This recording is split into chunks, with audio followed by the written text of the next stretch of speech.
Hey guys, welcome back to another episode of Let Me ISO. And if you don't know what this is, it's just a short form content that me and Aiden can create individually, so it's easier for us to kind of talk about topics that we want to throughout the week without having to plan a certain day because our schedules are busy outside of doing the pod. And today we're talking about tanking, and I'm getting just sick of people complaining about the new tanking rules that is probably going to be passed. And if you're paying any attention, you can see it. I have it cut out. Oh my god, I was to do that every time I record. It's cut out right here, and it shows the entirety of the tanking rules that Adam Silver is going to be adding into the NBA. Probably next year if it gets voted in, which it probably will. First of all, people are saying this is super confusing. This is not confusing at all. I don't think I'm confused. I've listened to a ton of people and I've even read it at first myself. So pretty much it's saying that the bottom three teams in the league are punished and they're put into a regulation, and that means they get one less lottery ball. So instead of three, you get two, and the seven teams above them get three balls, lottery balls. From I think 11 to 16, it goes down from there, and then it prevents teams from picking number one to back-to-back years. You guys probably know this if you're watching this video. And if you don't, then here's a recap. You can read this. And also, you cannot pick top five in 3 consecutive years, which is good, right? Obviously, Spurs have done that, and you see how good their team is. And obviously, that's just luck, But still, it should not be like that. And obviously, you should not be allowed to pick number one in 2 years in a row, which would be crazy. Just in general, it'd just be absolutely crazy. And what I've been hearing a lot about was people really complaining that this structure punishes or genuinely bad teams. And honestly, yes, it does, but you should never want to be bad. And we've seen teams like the Wizards, the Kings, outside of that 1 year where they had De'Aaron Fox, the Jazz, all those teams, even the Pacers up until like last year, were terrible teams. And they are terrible teams, excluding the Pacers now. But I mean, they are now, but last year. And they're terrible teams for a reason. If you suck for more than 4 years, you're not even breaking top 15 or top 20. My bad, top 20. You need to be somewhat punished. And people are too okay with losing, right? And that's why this whole thing is even here in the first place. It's because people are too okay with losing to try to get a good pick. And we've already seen that the draft lottery doesn't always reward you. Since they changed it, the team with the most odds have not won number one pick yet. But people still lose on purpose. If you're bad for 10 years, that is on you. The GM has to be fired. All the front office has to be fired. Because after 4 years, that's a pretty long time to see if you're a really good GM or not. If you can never be out of the bottom three, right? The bottom three? That people are complaining as if your team has been in the bottom three for every single year. Your team probably is purposely being in the bottom three in the past years because they're trying to get a good pick, and we don't want that. You guys would rather have people waste money and go to watch games with no reason. There's no stars there. Who are you going to watch? Some fucking guy on a 10-day contract you have no idea about? Nobody wants that. It's not good for the game. It's not good for the league. It's not good for fans. And this does not solve tanking. Everyone's acting like you can solve tanking. You cannot solve tanking unless you remove it completely. This stops losing more on purpose. So you're not going to see teams with 60 losses. The bottom four teams have the most losses ever, or the lowest winning percentage ever in the NBA in NBA history. Not even just this year or the modern, ever. And these aren't even the best odds.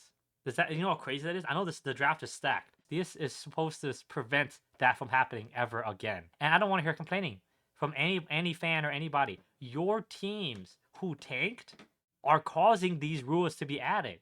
You can't cheat or try to cheat and then get mad for them patching your cheat or stopping you from cheating. I don't understand that people are complaining, and I'm gonna be honest, they're bitching about this. It'll make the games matter more. You're not gonna try to lose every game. Yeah, it's more decisive losses, but you're not gonna see a team ever have 50 losses again unless they're just really bad. Let alone like 4 teams of losses that are that bad. Like, let me go look at this year's standings. Nets, Pacers, Wizards all have 60 losses. 60. Then Kings, Jazz have 60 losses. Grizzlies almost have 60 losses. If you have more than 50 losses, you're either just a really bad team or you're tanking. And those guys were just straight up tanking. Outside of like a couple of them who weren't tanking, like the Bucks and the Bulls. Not really, at least. And the Pelicans and the Mavs. They try to be good. And those teams aren't being punished though. They're just naturally bad.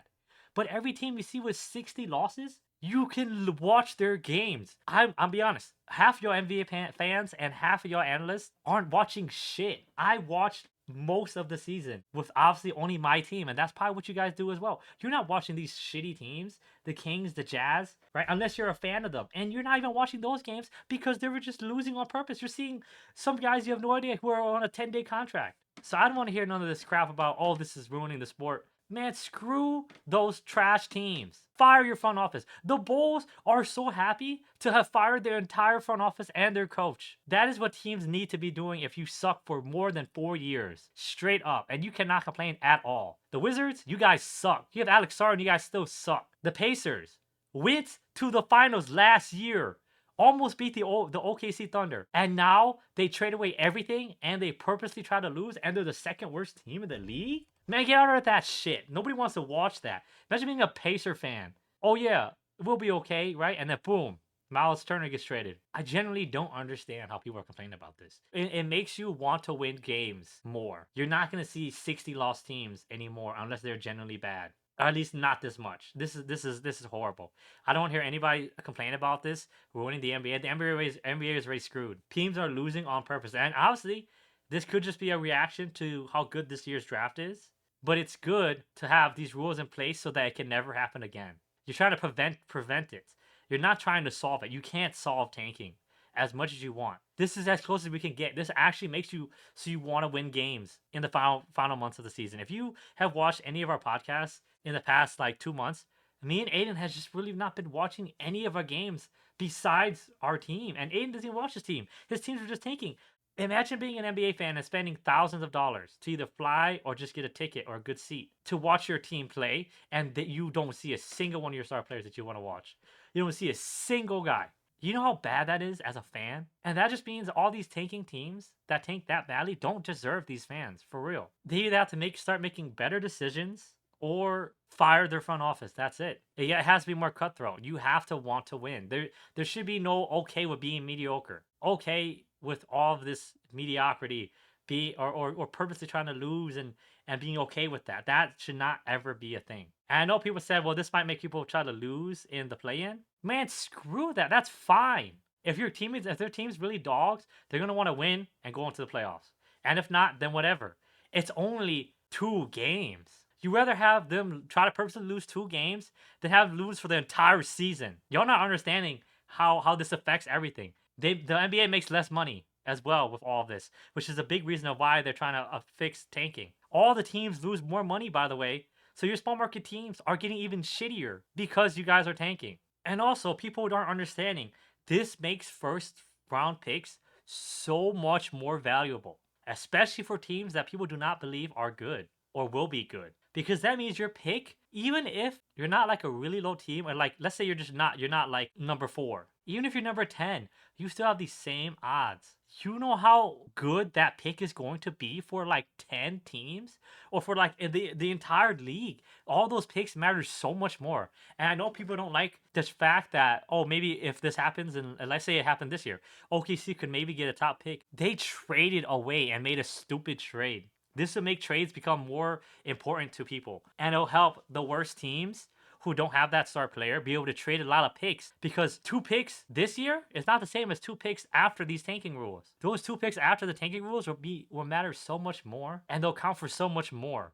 So bad teams can actually trade for good guys with those picks possibly. And even at 11 and 15, you still are going to want to play your team to try to either make playoffs or see how your team is or develop young players, right? You can't develop young players really if your team is trying to tank fully. Like it's so hard because there's things that they don't learn from just losing all the time. At least I'm just emotional about this because all of today, as I was working, I was just watching videos and podcasts and just talks about the tanking thing, and everyone I heard was complaining about this. And it's like, you think you'd rather have 5 teams or like half the league purposely lose games like at the halfway point in the season? That's just so bad for basketball. You rather have the shitty teams not get a chance to get a one pick, but you have most of the teams trying to play and win, and it's a little more enjoyable, and it helps for fans to come and watch games. Imagine dropping so much money. I just don't understand how people are complaining about this. I just don't understand. Obviously, it's not perfect. It's not supposed to be perfect. There's no way you can solve tanking without just deleting the whole thing. And obviously, if you already traded those picks from a while back, that is unfortunate. There is nothing you could do that. Any rule that has changed would have had the same impact on those picks anyway. So there was going to be some collateral damage. But after 3-4 years, or when you can catch up to the picks again, then it'll be balanced. I didn't mean to go on such a rant for this, but I just feel so passionate about this because of how people are perceiving this, and everyone complaining about this. And it's like, it just makes people want to win more. The league did it to themselves. I don't want to hear any complaining. Your trash team did it to themselves, purposely trying to lose. And you don't want that to happen. It comes at cost. Everything comes at a cost. That's going to be it for me today. This one might be a little longer than the other one because I was ranting really hard and I'm trying to explain everything. But I hope you guys kind of understand my point and my side from this, because I've just seen so many videos and TikToks and podcasts and just video, just all of today, and from ESPN too, and analysts just talking about how bad it is. But it stops teams from trying to lose, at least less than it was last year, right? Last year was like 300 losses around the league were just straight tanking, and now hopefully cut that down to 150. That'll hopefully not just be purposely losing. And it's just crazy that people don't see that they're trying to make it so you want to win. This loser mindset is bad. And yeah, some teams are just bad naturally. And like I said again, if you're bad for that many years, either you're super unlucky, you're terrible at developing young talents, or you have a terrible front office who can't like try to buy anybody. And that means you need to fire your coaches, fire your front office to be good. There should be no Bulls have to wait 7 years to be good because they finally fired their front office because they're just mid the whole time. That's stupid. Nobody wants to see that. I know, talking to Aiden, as a Bulls fan, he doesn't want to see his team be mid the whole time and not get any pick. And Wizards fans, you should be with me on this. You guys have been horrible for so long. If your idea is to not win, I don't know what you're doing.